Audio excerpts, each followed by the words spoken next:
Jalāluddin Rumi, the author of the Masnavi. If you have an English translation of the Masnavi, it's good to read.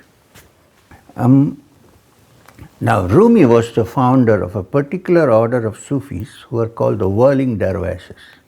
Yeah? Whirling Dervishes, they go round with their hand, one hand down and one hand up, in circles. So why are they going around in circles? Because, Rumi was very clear that this is meant only for a certain type of disciple, not for all.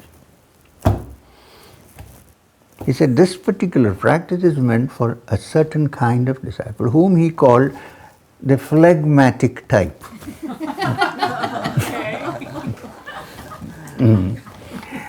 Because it needs to be shaken up.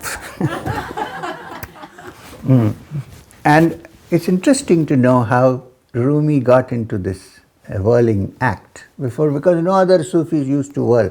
There were those fellows sitting in the caves and saying, "Whew, whew," that's all, but no whirling. He had a very close friend who was a goldsmith.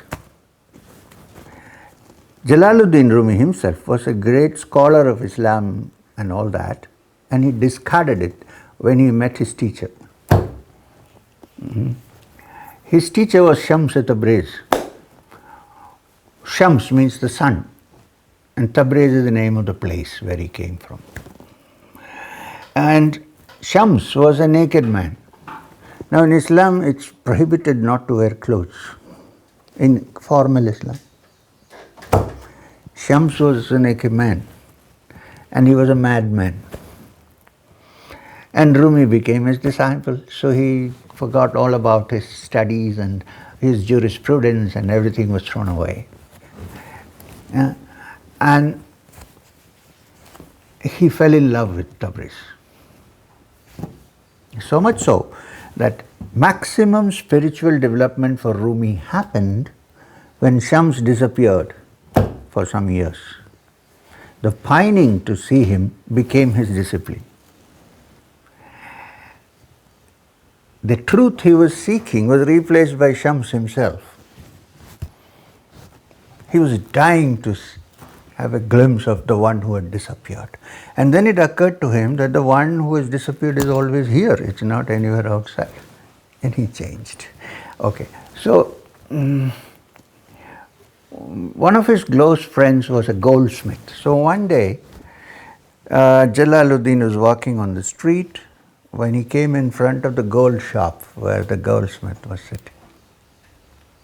So he was standing outside the gold shop, and he heard his friend hitting with this little hammer on the gold to change its shape. So it went tick. So Rumi turned one side. Then he said tick, tick. Then he turned around. Then he said tick, tick, tick, and he went around. And then again one tick, he stopped. It occurred to him, this is a good movement for spiritual practice. So he went out. Also for the reason, the Ishavasya Upanishad, we have done it sometime before, right? It says, this whole universe is moving. Yatkincha jagatyam jagat. This entire world is called jagat because it's always jagatyam, always moving, nothing stops.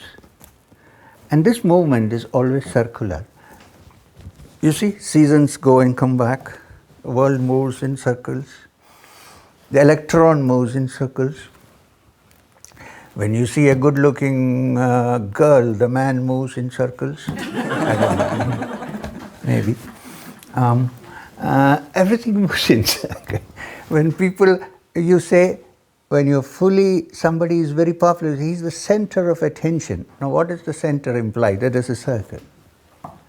You can't have a circle without a center. So this eternal movement that's happening is like the hurricane, the cyclone.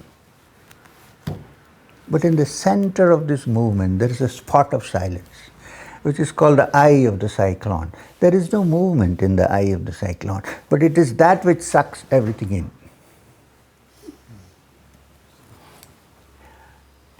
So, in this constant movement of life and everything, there is one spot, center, which is silent.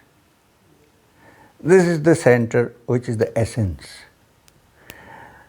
So, in the movement of the dervish, of the whirling dervish, of the Rumi order, before he starts, he's not just whirling for fun.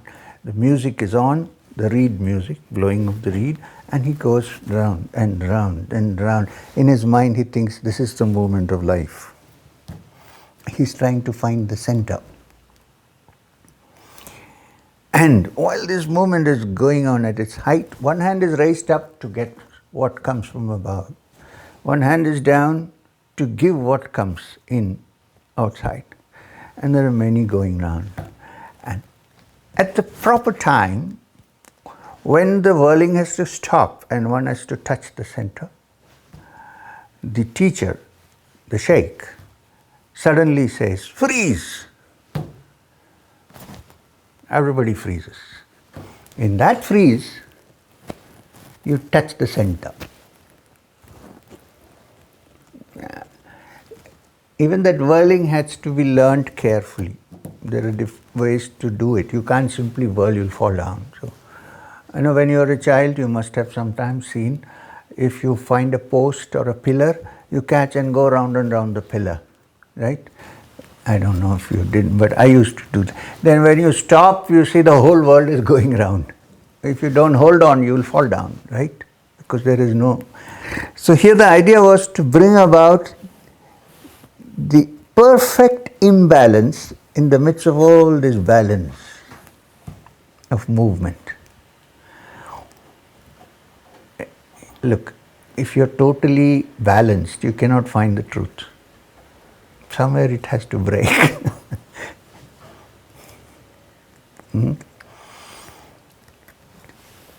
The wars that are going on in the world, the fights that are going on, the pandemics which are on, these are all the result of 2000 years of sanity. If only one person became insane, the whole thing would change.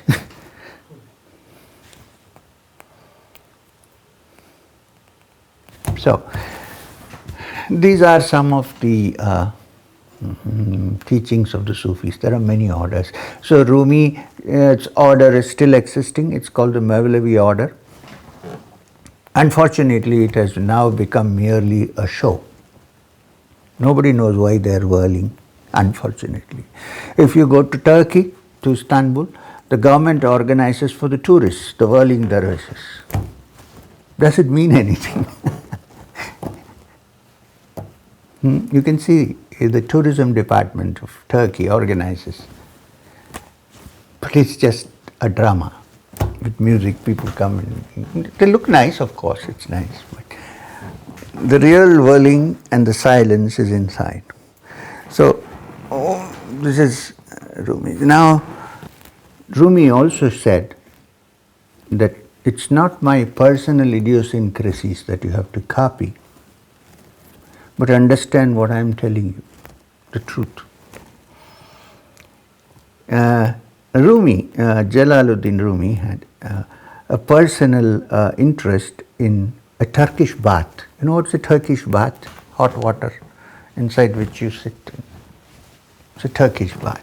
You have Turkish towels, Turkish baths. Came from Istanbul. Rumi used to, after doing the whirling and so on, sit inside the hot tub. Now the Mevlevi order has made it compulsory that all Sufis should sit in hot tubs. Why? That was Jalāluddin Rumi's personal idiosyncrasy. It's nothing to do with the teachings. What happens is, even among the Sufis, even among the Vedantists, even among the Nathpanthis, people pick up unessential parts and begin practicing it and forget the essentials.